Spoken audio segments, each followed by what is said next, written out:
Yumalian Osel based in Agodlish Yerushalayim. They would take the best of the Sota who claims her innocence. The husband's agreeable to give her the base Sota. And they actually explain to her and instill fear into her as the witnesses come and testify about a capital case where somebody's likely taken, understand the severity of the testimony. Identically, she has to understand the severity of what's going to be factually if she is guilty and she drinks the water. And they explain because they want to try to, even if she committed adultery, she should admit it, so she should not feel as guilty, and therefore they say wine has tremendous negative influence. Schokosa harbe yainosa harbe schokosa. Acting with levity also has tremendously negative effect. Harbe yaldusosa, immaturity. You act immature also. Harbe shchenim romosa. You have bad neighbors, bad influence. It could actually topple the apple cart. This is what they tell her. Yep.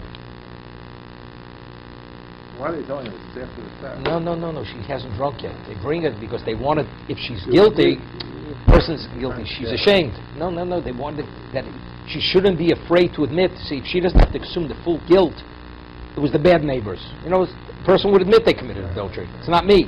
It's the neighbors. Make it easier for her to admit that she actually committed adultery, so the water they won't have to obliterate the name of Hashem. Asei l'shmo hagodol shenichta b'kedusha shlo yimoch alamayim. They conclude, do for the sake of his great name, that it shouldn't be obliterated. V'omer lefoneo dvorim she'enim kedai l'shoman. Hi v'chol ha'mishpocho b'shpach b'yisrael. They even say things about her praiseworthy, that she's not even worthy to be acquainted with these people. Of course, they quote who Yehuda was, who Reuven was. If she says she's tamei, what was the meaning shoveris? In Hebrew, a receipt is called a shover. Because there'll be a discussion in the Gemara whether you write, let's say a person is a lender, and the borrower comes to pay the debt, and the lender says, I don't have the document with me. So the borrower says to the lender, take a receipt. Right? The lender says, I'll give you a receipt.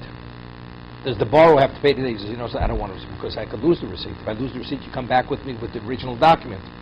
So there's a machlokas whether the borrower can say to the lender, I'm not paying till you find that document, because I don't want you putting me in a position, a weakened position over here. So the connotation shover ksubasa means that there's a shover written, meaning she writes a shover to the husband saying the ksuba is what is absolved. Is paid, is taken care of. Yotze. So then she divorces her. In Mabra Torani, what about if she claims she's still Torah?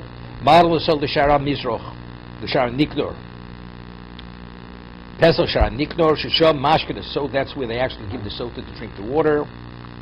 Umetaris Ayoldis, because a Yoledis is considered Mechusha Kapora, right? She's not permitted to go into the sanctuary. Umetaris Amutzora, and also Mutzora, because it doesn't have Kedushas Azora, the Shara Niknor. And he takes hold of her clothing and pulls it hard. Im nikru, if they tear, they tear. Im nifru, niframu, if they become, one is tattered, they become torn. Actually, he exposes her breasts. Her flesh is exposed. V'sos is sairo, and if her hair is all koifred, let's say in braids, he undoes the braids, the kohen. Rav Yehuda Omeim hoyeliva, no, what about she's beautiful, physically she's beautiful. Rav Yehuda says, lo yimagalev, he would not, because it brings not good things. That the Kohanim are exposed to her beauty. Imsara no lo yasoser. Rav Yehuda says, if her hair, she had beautiful, attractive hair, they would not undo the braids of the hair. Hoysam eskasam levonim, if she came dressed in white garments, machasam bishkorim, they remove it, they give her black ones to wear. Hoyu aleo klei zov, the katlios, nizomim, tavos, all kinds of gold jewelry she came. Ma'avirin, man, they remove all the gold jewelry, kadei lenavlo, that she should be in this disheveled type state, really to break her. They want to break her, that if in fact she committed adultery, she should admit it. Ba'akach maybe chevel mitzri, so now her garments are torn, so what has to be secured, because it's not secure, she's actually, her dress, her covering is going to fall off of her. So they take a chevel mitzri, this is a coarse type rope, it's made of wicker material. The kosher malmid, they tie it to say they secure the garment on top of her breasts. Everybody's welcome to see this whole event, how it unfolds. Because since she has this familiarity with them, they could give her actually a sense of assurance and security. We're backing you. So even if she's Tmeya, she's not going to admit that she committed adultery. All women are also permitted to be there. All the women will be rebuked. They'll draw a lesson from here. This is what you undergo if you, God forbid, chas v'sholem, if this is what you expose yourself to. How do we know that you bring them before them? We have all kinds of Sanhedrin. On the Harabayas, you have two courts of Sanhedrin of 23. What do you have to bring before the Sanhedrin Gedolah of 71? Nani mili. Om Reb Chia Gamdo, Om Reb Chia, Om Reb Yosef Reb Chanina. Ask your Torah. We have Zerah Shalom. Tzif Hochav Osla Kohen Eskol HaTorah. The Kohen does all this. So the word Torah is written. Tzif Hosom. It says by Zokin Mamre that one of the members of the court wasn't willing to accept the psak of the Bezdin. Apia Torah Shirucho Mal Hal B'Shim De'echot. Just over there you have a Bezdin of Shim De'echot 71. B'Sanhedrin Gedolah. Afkan Shim De'echot. So we learn Zerah Shavah Torah. Umayim Lo Yad also they instill fear and to tell her she should understand the consequences of her behavior. Remidu. It says as we instill fear she shouldn't drink. We want to discourage her because what do? We don't want to obliterate the name of Hashem. Just the opposite. We impose on her that she should drink. That if it's clear to you that you did not commit adultery, that you're pure, you should stand your ground. Ushsi it's like a certain dry type of medication, caustic medication. It's on living flesh. If there's an opening and you put this medication on there, it actually burns into the body. And it's damaging. Let's say the skin is smooth and this medication cannot penetrate, it doesn't affect the person. It has no effect whatsoever. The same thing. If you're pure, the water will not affect you. And if you're guilty, then the water will destroy you. Once the name of Hashem is obliterated, and all of a sudden she has second thoughts, unless she says, I'm Tameya. If she says Tameya, we don't give her the water. If she says she admits. But let's say she didn't say she's Torah, and she says, I'm not drinking. We'll see later, they force her to drink. They pour it, they put something in her mouth to keep her mouth open, they just pour it down her throat. So rather than coming to that, we say, Torah, you know something, it's not going to affect you have nothing to be worried about. Because the last moment, she just may be frightened. Right. Because even if she is Torah, she may be afraid to drink it. You never know. It could even affect you, even if you're health, even if you're Torah. And they say things to her which she's not even worthy to be equated to these people. Things that we find in the Torah. What is going on?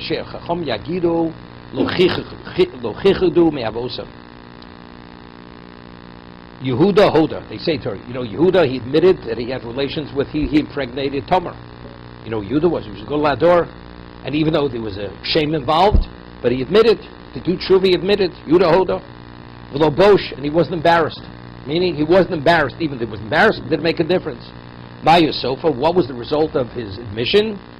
Nochal olam chay olam habo, he had a share in the world to come. Ruvain Hoda, Ruvain went, switched the bed of Yaakov, put it in the tent of Leah. V'lo bosh, Maya Sofa, Nochal chay olam habo, also. He had a share in the world. Mas choran, and what's the schar? Tomorrow choran could come. We just said they have a share in the world to come. No, elamas choran b'lamazeh. What schar did they get in this world? Right? Lahem levadom nitno oretz v'lo over zor b'socham. Right? Who's the first one to get on the Ever Yarden side? Was Reuven. Reuven got Chatzi Shev Menashe. So because that was his schar. And what was Yehuda? Yehuda. Rashi says, Rega. Yeah, even though that has nothing to do with Malchus, but it has nothing to do with the land. We find Yehuda admitted. He admitted. Why? He recognized the things he had given her. She said to him, the one who gave me the signet, the walking stem. So he says, Tzotke mimeni. Elu Reuven ben Olan. Where did we find that he admitted that he's the one who switched the bed? We find in Joseph Bracha, what is Moshe? His Bracha to the Shvatim before he passes away. He says, Ichi Reuven val Yomos. Reuven should live and not die. V'zos Yehuda. Then how come Yehuda follows Reuven? He goes Reuven, Shimon, or Levi. But right after Reuven he speaks out Yehuda. He says V'zos Yehuda. Kolos and Shon. Now Yehuda, when Yosef was sold into slavery, right, the day before they knew he demanded that he should see Binyamin. Yaakov, in the worst way, didn't want to release Binyamin until Yehuda took responsibility, right, and the guarantee was Cherem. If I don't bring him back, I'll be excommunicated in this world and the world to come. In fact, he brought him back. But nevertheless, the Gemara says in Makos, that if a person accepts a cherem, even on a condition, and you meet the condition, if you're not initially in control of the condition, that it's definite you'll be able to meet it, the cherem takes effect in either case. So and Yudah didn't know this. So even though he brought him back, after he passed away, it says his bones, his remains were not settled. They were actually moving continuously for 40 years in the coffin, because all the remains of all the Shvatim were taken out of Egypt, buried in Eretz Yisrael. So for 40 years they were literally rattling in the coffin for 40 years. We'll see. Also shonim, they were actually shaking in the Oron. Until Moshe was mispal for him. What he say? Who caused Reuven to admit, and which was part of the tshuva? Yehuda, v'zosli Yehuda, right? Yechi Reuven. Why? Because he did tshuva. And who caused them to do tshuva? Zosli Yehuda.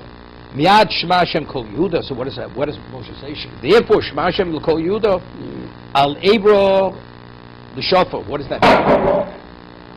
Al Ebro L'Shofar. Meaning, when his bones were the bodies were intact, the limbs were actually wrenched from their sockets.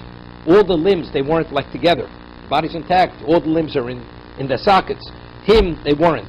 So when he said, Shema Hashem L'Kol Yehuda Al Evri L'Shofar, that the Evorim, they moved back to their locations. So the body was secure, was intact. But still wasn't enough.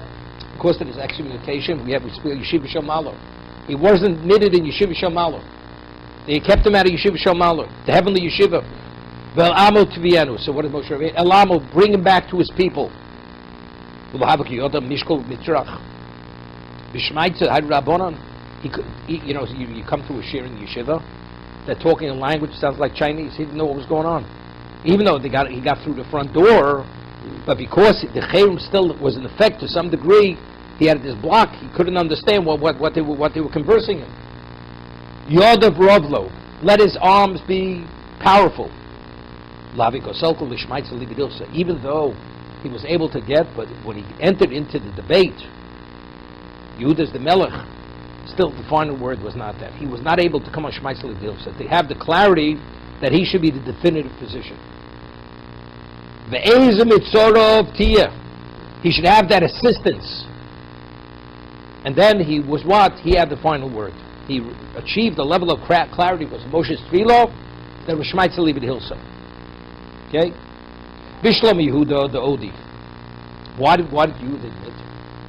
Because what was happening? Tumble, the order was given. When it was found out she's pregnant, she should be burnt at the stake, right? So therefore, he had to admit he had no choice to save her life. She would have died. She was pregnant with twins. What did he admit? You do tshuva, admit it. We'll see in V'homa Rav Sheshes Chotzav Alei the Mifrit Chotei. A person who doesn't have to publicize his chet. What are you publicizing? It's considered brazenness. I mean, it's something, it's disgraceful. So how do you make it public knowledge that you sinned? Do tshuva yourself. No, Reuven has nothing to do with Tomei. Has nothing to do with Tomei. He had to save a life. So that's the more script. Why did Reuven have to admit it? Right? He did tshuva. Finished. The answer is the lichte achui. Because Yaakov, until that moment, suspected one of the other brothers had switched to bed. So by him admitting, he vindicated everyone else. So it wasn't exposed to admit he sinned, just to flaunt the whole discussion, the whole issue. It was to vindicate the others. It's me, it's not them.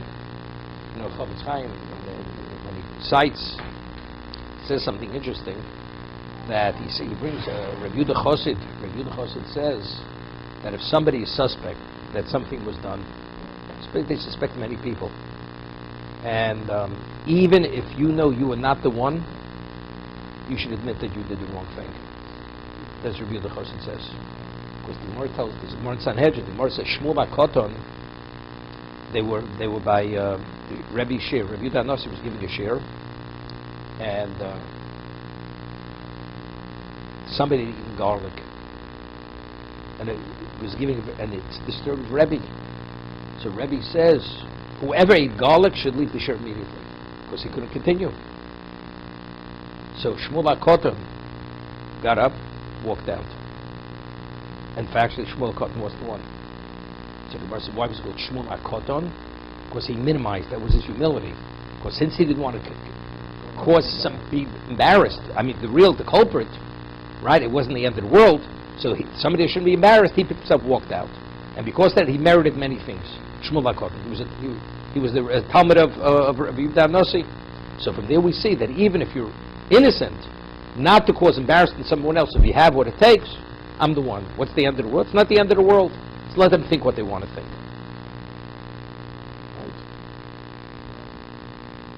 Okay? If she says she committed adultery, so what did he do? She loses the ksuba. It says shoveres ksuba. She uses the term shoveres. The word shover in Hebrew means a receipt is written. So the Gemara says, Shmami no kosin shover.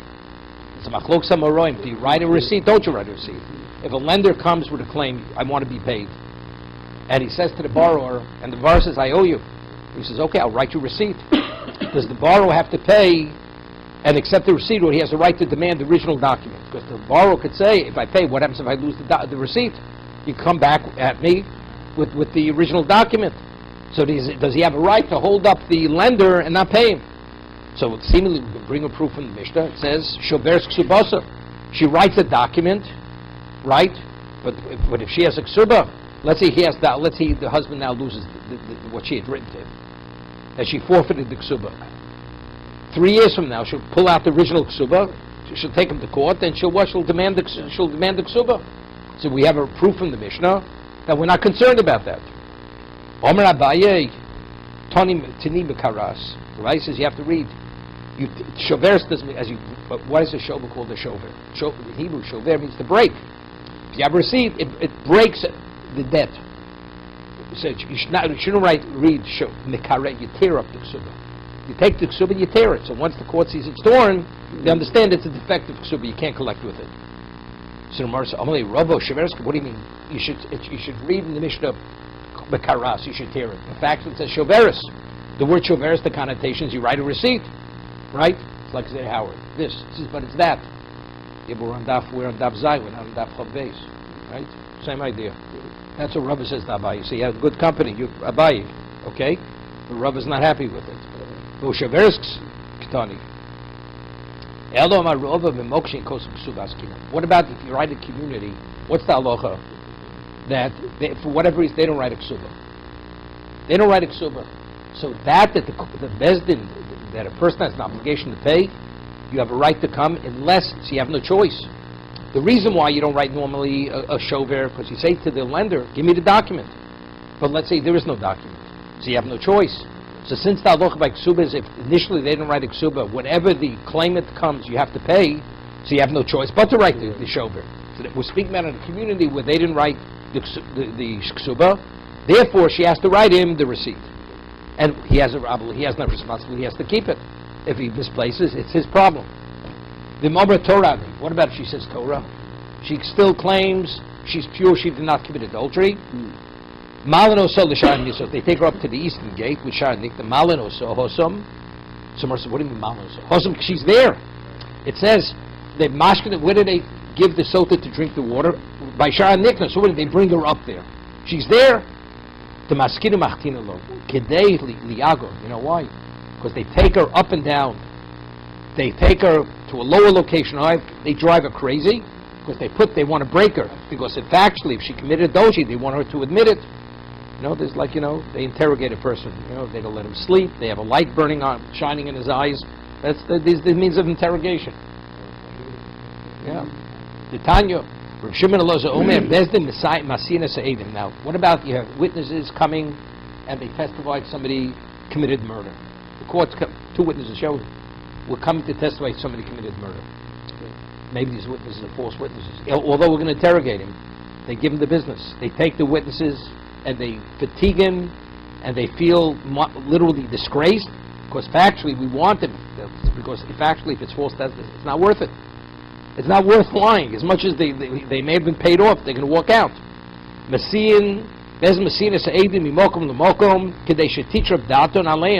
They should become confused.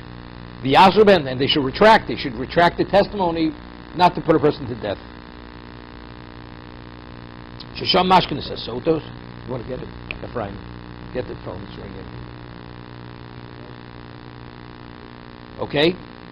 There at Shar Nikra, they give the sota to drink, the water. Bishlam sota is deceived. Why did they give the sota at that location? Because it says Vehemir Akoin es Isha Lifnei Hashem.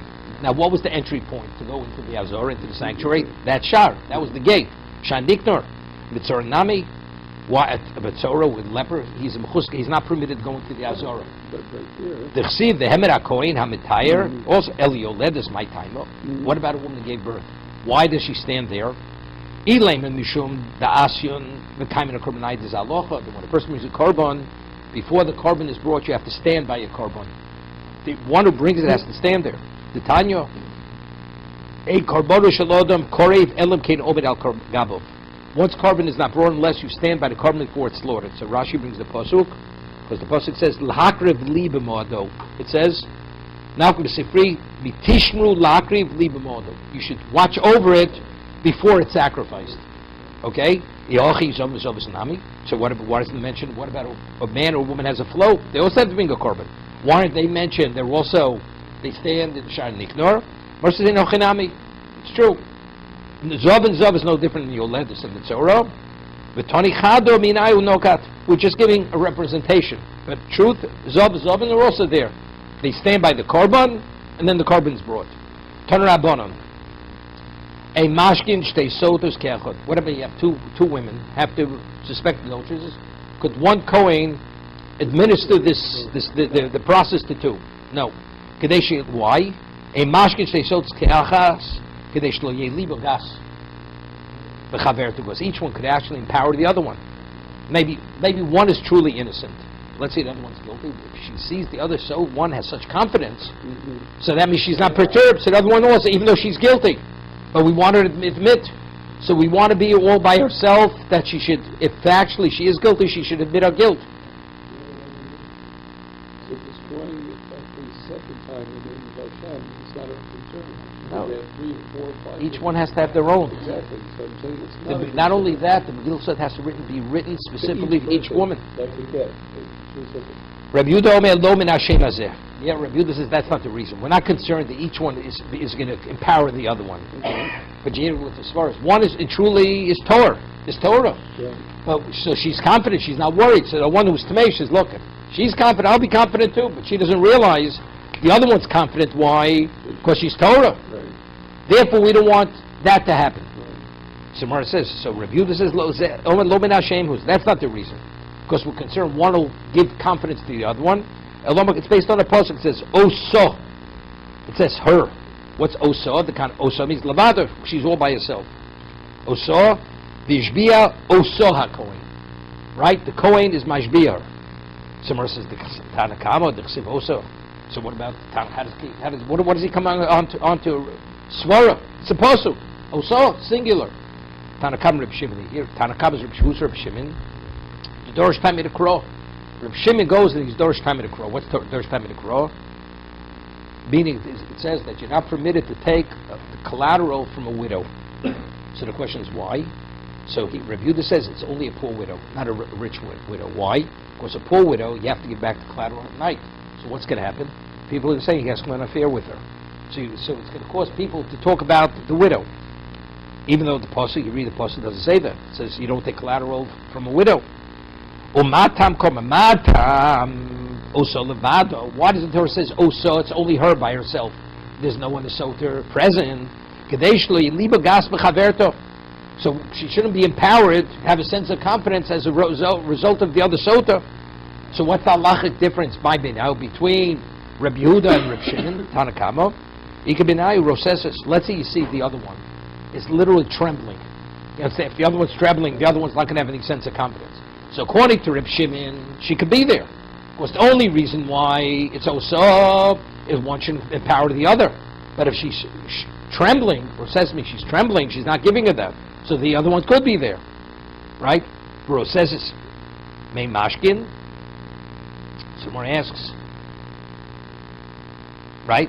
Rav says, "May mashkin, bo einosin mitzvahs chavilos. You don't do mitzvahs in bunches, because why don't you do einosin mitzvahs chavilos? Because it looks like it's like a burden. You just want to get it over quickly. Ditnan a mashkin shtei sotas kachas. One doesn't give two sotas, administer it to two sotas simultaneously. A metar shnei mitzvah kachas. A rotzen shnei avodan kachas.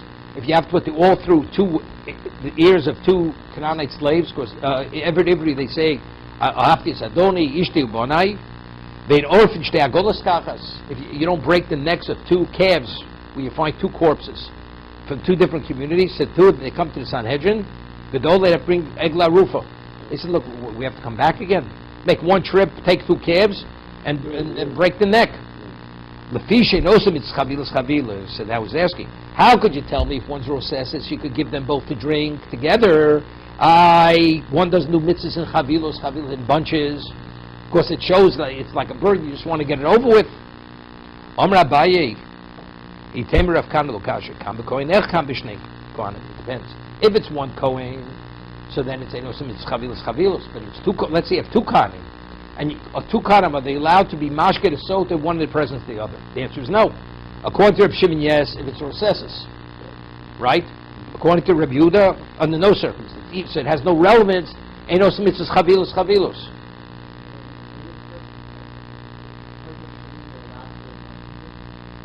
Two kohanim, where one is trembling. So it has nothing to do with chavilos, because each kohen is administering separately. Right? The Kohen takes hold of a garment, tears it. It says he uncovers the hair of the woman. So good, it says explicitly her hair. How do we know her body? It says he tears her clothing. It's exersa kosov. He's actually, how does he expose her flesh? What about sneus? What about it's exersa kosov? For Rosh Isha, right? So the Gemara says, what does it mean, the woman? It says for Rosh, es Rosha. Say for es Rosha. What's the Ha'isha? The word Ha'isha is what? It's superfluous. You got it? Hello, Howard.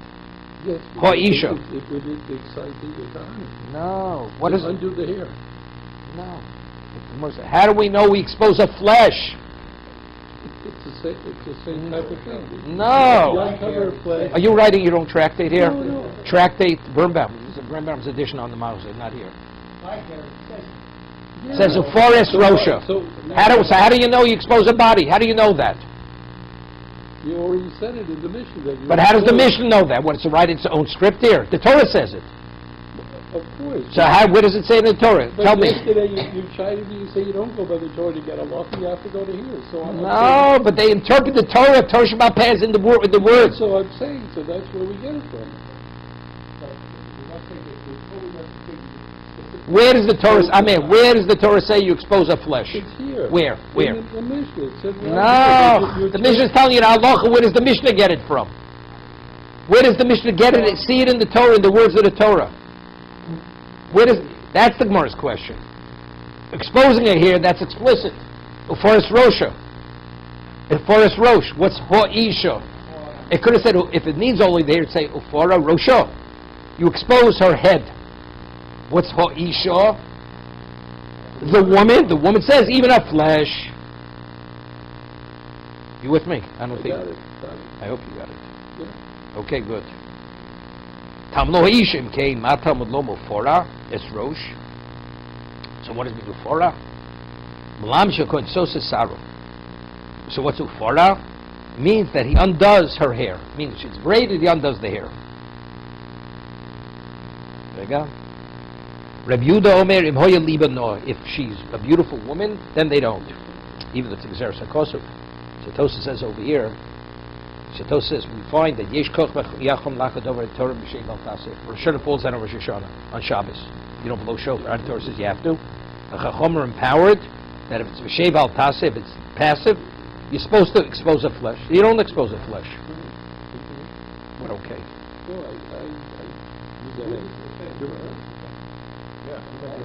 What do you mean? What do you mean? You're no, ahead? it's a matter. If they're young kahanim. But the Torah says even though you do it in either case. I know, but here it's saying, are we going to get loose thoughts in the middle of the processes? But the Chachamim say they're not concerned. Ultimately, but that. No, the Chacham said they're not concerned. Rabbi Yehuda says you're concerned.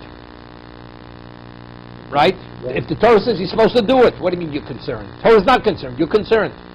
Yes, so they hold it back. They say, okay, right. So we're going to put it. We're going to put it in abeyance. We will not do it in this case. Maybe it's the exception at that point. If she's exceptionally beautiful, we're not going to uncover her hair. We will not. Even though the Torah says you should, even if she's beautiful, you do it. Just like the example you said, we're supposed to blow shofar on Shabbos. So they're empowered. So Chachamim are empowered. There's a siyog. It's a siyog. Evidently, Rabbi Yehuda is concerned. It'll bring to thoughts. Therefore, we have to make this fence. Rabbi Yehuda is chayish. Rabbanan lo chayishi. Yet Rabbanan are not concerned. Not they don't like it. They're not concerned. Not they don't like it. You don't like chocolate. I don't like pistachio. You know, we're not talking about this. Okay. They're not lo chayish. They're not concerned. Rabbi Yehuda is concerned that you, by seeing a woman's flesh, it'll affect you. Chama not concerned, you'll be affected.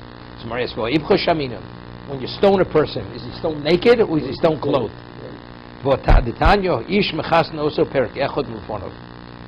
When you stone him, you just cover his genitals in the front, but the back is exposed. You put him on this elevated platform, the equivalent of his height. You tie his hands together, his hands and his feet. You push him backwards, and he falls. He breaks his neck. You do the same thing with a woman. But the question is: a woman exposed? So it says, "For isha shnei prokim, echel lefonev, echel lefonachrev."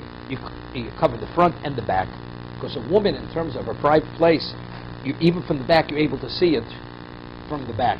So therefore, for the sake of that, why? Mibnei shekula erva div Rav Yehuda. Rav Yehuda because it's kula erva. So therefore, she has to be covered in the front and the back. Chom omrim. Ish nisko orum. A man you stone naked. Ish nisko orum. But a woman, she has to be covered. So you see what? A woman, what do you mean? The Torah says a person is stoned naked. So why would differentiate between a woman? The answer is, of course, we're concerned of how it could affect people if you see it. Right? So you see over in the Chachamim, we're concerned about how it will affect people who are there. So we have a stira. Rabbi Yehuda before says if she's beautiful, you don't expose the flesh.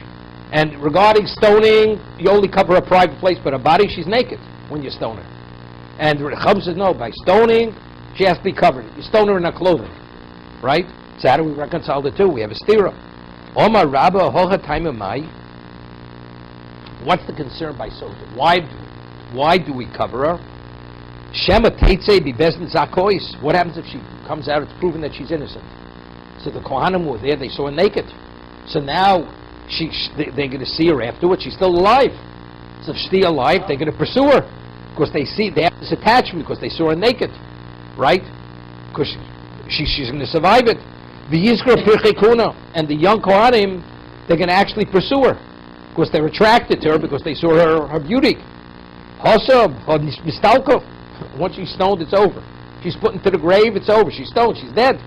So the more asks, you see, a person goes, God forbid, and sees a pornographic movie, what does it do? So he goes after other women. Even though he sees one woman, he goes after other women. It's been given down at Sinai, Gemiri, it only affects you regarding the woman who you saw, other women not. Okay? Omar Rava. So Rava says, Rabbi Yehuda, Rabbi Kasha. So he says, you only answered, reconcile the steam Rabbi Yehuda. That we differentiate whether she survives or she doesn't survive. We have a steer in the Chachomim. Chachomim say by what? By Sota, where she's alive. Although she's alive, you expose her, regardless of her beauty. And Rabbanan say stoning, you cover her. It should be a koshken, you shouldn't cover her. It's not a steer Rabbi Yehuda as we answer. How we answer? Because once she may survive, it's a problem. The other situation, we're not concerned, right? Because she'll be stoned. It's not a stiro. We want the women to draw a lesson from here. You see what level of disgrace she's going to have. But if a person is going to die, is going to be stoned, you have the issue. There's no reason to expose them to that year. By what's his name, Sota, we want the women to see, even if she turns out to be innocent, but we want women to draw a lesson that this inappropriate behavior is not acceptable any. And if you do, you can undergo this level of disgrace. Huh? Well, not, even if she's found innocent. No pistachio ice cream, remember, Howard. Okay. Yeah, it does make a difference. No, the question is, even if she's innocent, she undergoes tremendous level of abuse. But why? Because we want her to admit if she's guilty, right? We shouldn't obliterate the name of Hashem. That's why we're doing all this. We only know afterwards. Factually, the process afterwards, she turns out to be innocent. The fact that she did the wrong thing. She was forewarned, she secluded herself with another man.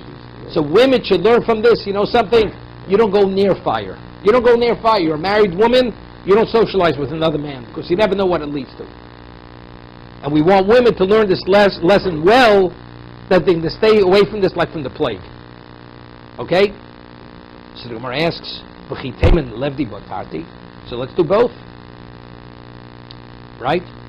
Levdi Batarti. Mean by stoning. What do we have to lose?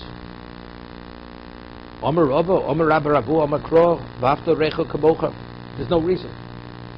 We stone her in a dress state because factually you disgrace her. It says, if there's no need to do that, we do.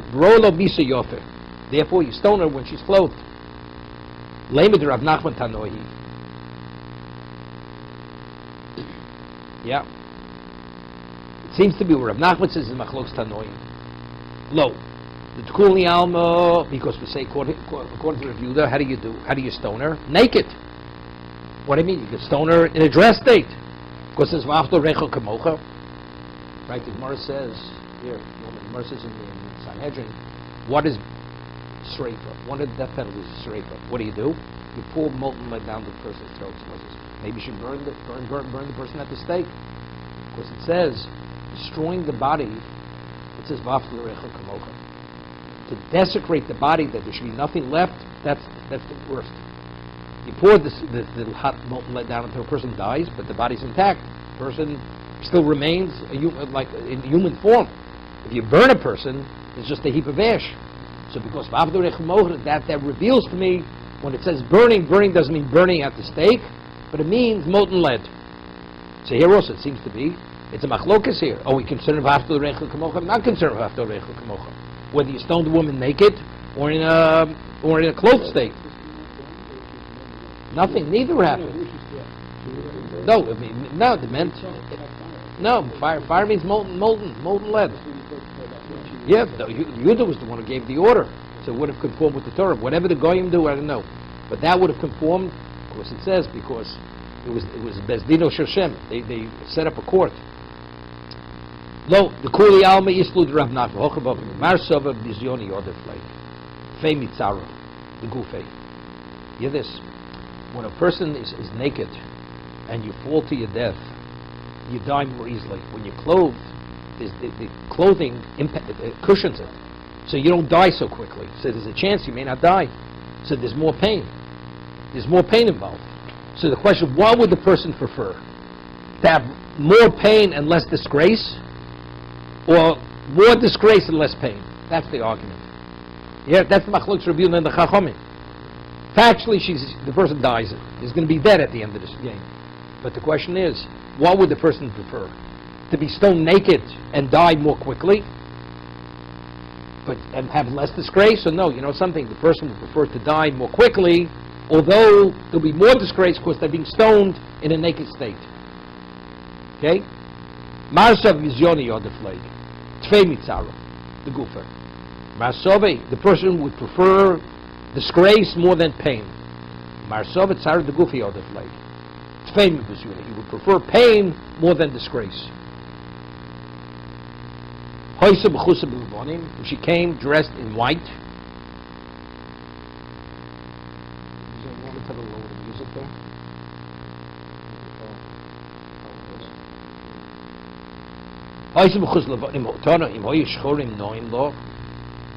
What about if she came with, satin black clothing? Right? She comes with a gown straight out of Saks or Goodman. Howard. Right? She just rented it from some kind of rental agency. Right? It actually enhanced her beauty. So what is it? So it empowers her. You take off that, you give her clothing which are disgraceful, disgusting looking clothing.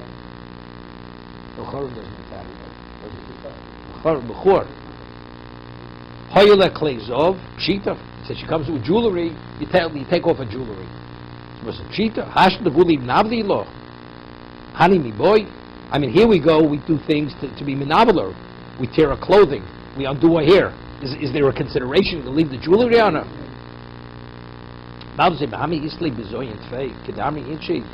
Shaliach artil b'sim misaneg. Yeah, you have a person who's naked and he wears shoes. Kamash malon. Yeah, a person even though he's naked who wears shoes, he doesn't be totally stripped. So maybe you leave it on her. The answer is no. You take everything off. 1 second. Rega, how does he explain that? About people were sure when you go person and see something on his shoes, since they consider this sleep confidence is bizarre. Simply the sort of the shoes with the clothes out of having been shoveled, perhaps this will be a huge weight. Yeah. Kamashma, no. That's an empowerment. That don't empower us. Therefore we take away her jewelry. I mean, it looks like craziness. Yeah. No. It's the other way. She looks more unstable. She looks like a crazy woman. Here she's wearing tattered, she's going with jewelry. Bakach, maybe chevel, you bring a chevel mitzvah, you take a rope made of wicker, which is coarse, and you secure a clothing on it. Rababa postkosh Rapuna, chevel mitzvah mau, shiyaki besota. Does that actually invalidate the whole process? Mishum shel yishnu bogeo me'aleh hu ubetzilzul kot nami sagi. Let's say a person is able to take a button, and the button, a small button, is able to keep her clothing on, and you don't use the chevel mitzri, this disgraceful type rope. Odilma mishum ne'omemar hi chogra lo betzilzul fichol behen maybe chevel mitzri no v'kosher lo lemalo midadel naki. Yeah, this. Why do you take the chevel mitzri?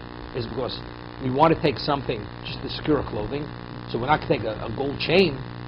So we take this ordinary rope. Or no. Why? Because we just have to secure our clothing. So let's say we're able to secure our clothing with a safety pin or with a button. It's fine. What do we say? No, it has to be the most disgraceful type of rope. Why? Because when she committed adultery, she enticed her. She wore some kind of brooch. Right? No. She wore some kind of brooch. And the brooch itself caused her to be attractive. So this is Mida connected that you originally failed because you wanted to be attractive to him. Now we're going to put something on you to make you actually detestable. The most degrading type of rope to secure your clothing. Right? It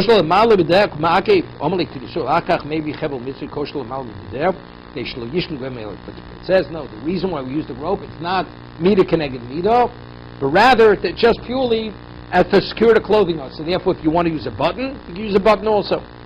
L'chatchila, that's what they did, but if you want to use a button, you can use a button. Kedei Whoever wants to come see the spectacle, they can. Hagufa kasha. Omer kol rotz liros baroeh. What is it? It says whoever wants to come and watch could watch. What is whoever? That includes men and women. Men and women. Alma loshna gabi loshna noshi. Even though they're going to see her flesh exposed. Vadatori kol anoshim butor slidin. It says all women are permitted to watch. So what is that? What's the inference of that? Women, not men. Otherwise, if men could come, there's a question of women. Totally superfluous. Just seems to be noshim ein, anoshim lo. Omar Rabbi Tigman anoshim.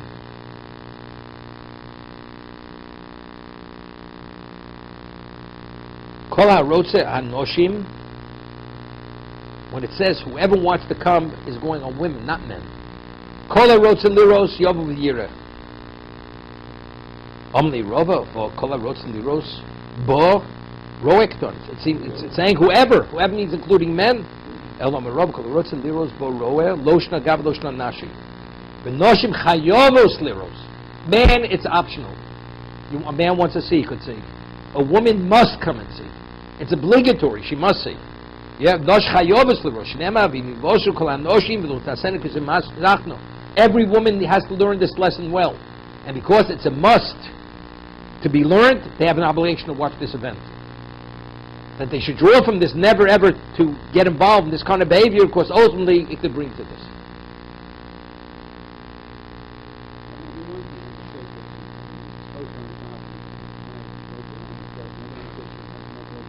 No, she had none. It's stoning. One's the sot, the other's where she's going to be stoned to death. Two different things. No, it's a machlokas. That's a machlokas. The Rabban and Reb Yehuda. Reb Yehuda says she's undressed. The Chum says she is dressed. Sota, the other way, just the opposite. Doesn't make it better, but her behavior is unacceptable regardless, even if she's innocent. Because otherwise her clothing is fall off. Yeah. It's all done right there. Yeah. Well, that's the Torah says this. That's what you're supposed to do. The midrash of the modi bo modi lo. You hear this? Now we have to say why exactly we're treating her. You know, see the way the rabbis they mistreat women. They mistreat women. Yeah, as they say, what goes around comes around. Everything is measure for measure. The midrash of the modi bo he lo. He koshto esatzmo laveira. She beautified herself to commit adultery, to do the aveira. Right? Hamokom nivlo. Yes, the Torah says, now we put her in a disgraceful state. He gilses atzmo laveiro. She exposed herself to do an aveira. She exposed her flesh to commit adultery. Hamokom gilolo biyerech. Gilo oleo biyerech. Stop, oleo. Biyerech is chilo. Aveiro, chilo. When she drinks the water, what's it say? She bloats. Her stomach, her thigh falls off. So when she lied with the man. So what came in contact? It was the thigh and then the belly. And eventually the whole body totally expands until it just bursts.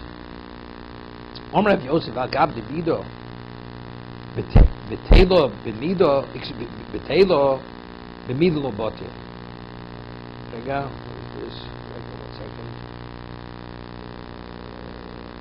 Avagav the middle. Atzmi betelo shkosk arbedisis desdin. The middle of body means like even though today we have the first 4 levels of death penalty, but we have a semblance every one of them. Stoning, like skilos, burning, dying by the sword, and strangulation. We'd have a Sanhedrin. So with that, it says.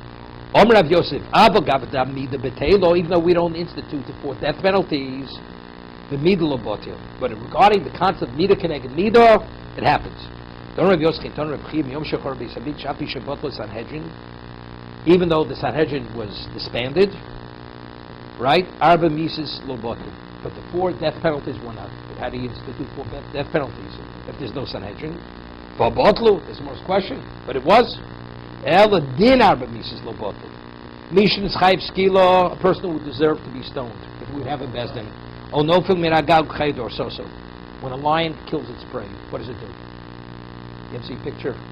Lion runs with such force, hits its prey, knocks it to the ground. When its prey hits the ground, its prey is dead. Its neck is broken, and the lion basically is devouring a dead, whatever it is. The prey is dead already. So that's like falling. It's like falling from the platform back, you break your neck. Either falling from a roof or being slammed by a lion. Okay?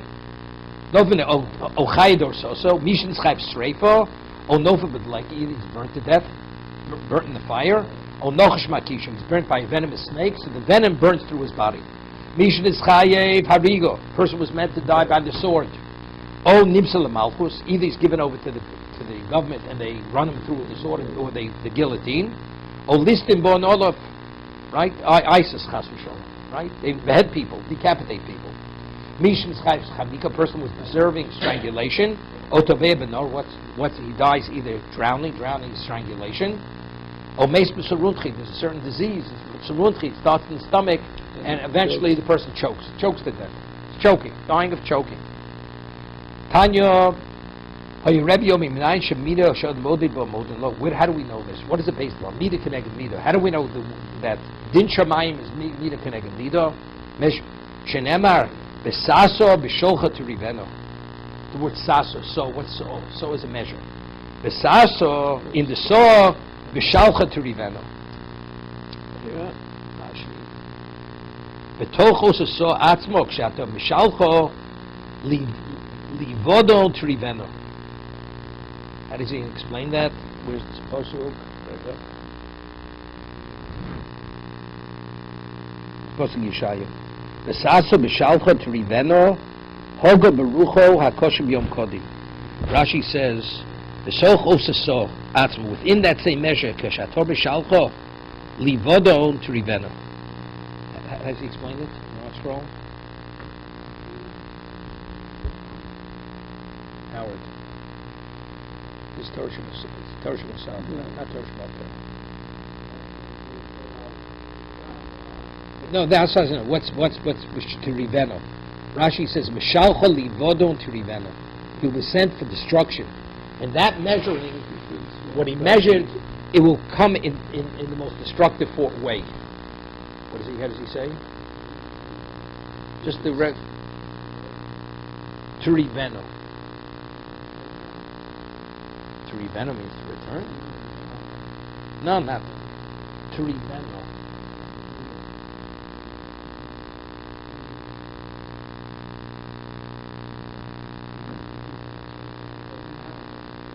Doesn't explain, doesn't translate it. I'm not sure which. With precise measure, he shall contend with her when you send her away. Okay? Shalcho, precise measure, I'm not sure. Trivena, Toriv means like you contend with it.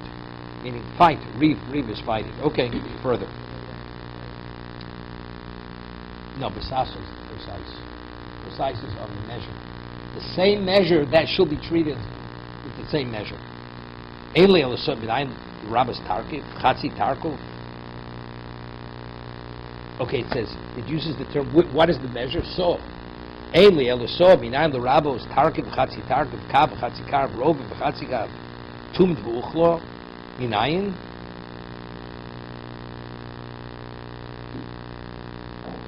Meaning.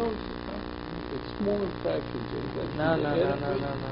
Wait a second. Okay. I have enough to contend with Torshkal Peh. I don't have to contend with the Gemara's flow. So the Gemara says, maybe you say the person uses the term so. So is a large measure. So when you do something very serious, Hashem says measure for measure. How do you know if you do something less serious? But it's a transgression. Even at the smallest level, even there it's measure for measure. We still say what goes around comes around. How do we know that? Maybe it's only to do something which is a saw. God forbid a person commits adultery. Right? A person commits murder.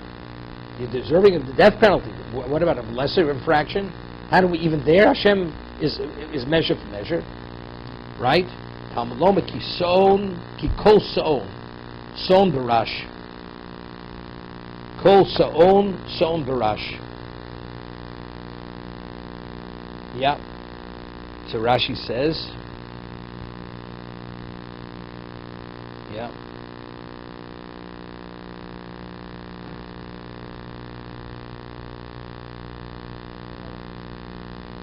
Yeah. Uminaishko pruta pruta b'tzaref station. This is a very famous expression. How do we know a person steals a penny? But how do we know which person has small infractions? How do we know Hashem allows it to accumulate and eventually to be considered a large infraction? Right? Ko pruta pruta b'tzaref l'cheshbon gofen. Talmud loma achas l'achas limtzo cheshbon. Hear this? You accumulate one after another to create the computation. The cheshbon. Chemotzina besoto shebimida shemodobo modobo he omdo al pesach beso liros. Liroslo. She stood at the entrance that she should be noticed by the adulterer. Right? She was seducing him. She stands at the entrance of the gate of Niknar, and that's where he disgraces her. He uncovers her hair, he tears the garment. He parslo sujin noin al rosha. She wore a beautiful type of kerchief, head covering, to attract him. Kohen noto kipo mi al rosha. He removes her head covering. Uminicha tachs ragleo. And puts it under her feet, like to trample on it. He koshlo poneo, lefichoch poneo marikos. She beautified her face with all kinds of makeup.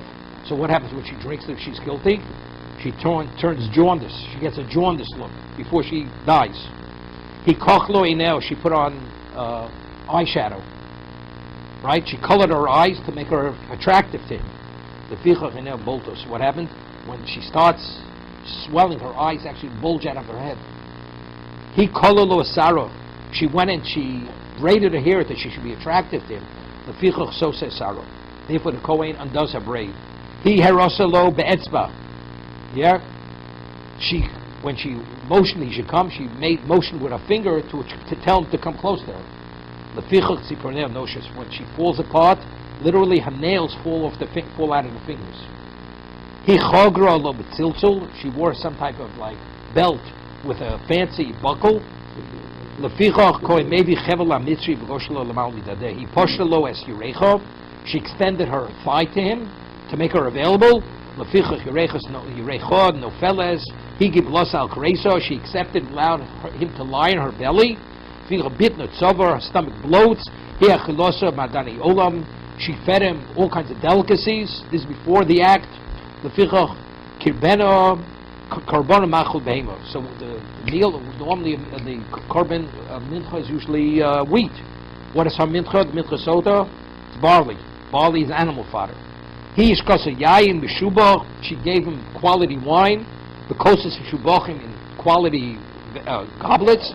Kohen mashkla mayim hamorim b'makidi shel cheres, in an earthenware vessel. He also b'seiser yoshe b'seiser elyom, to be continued.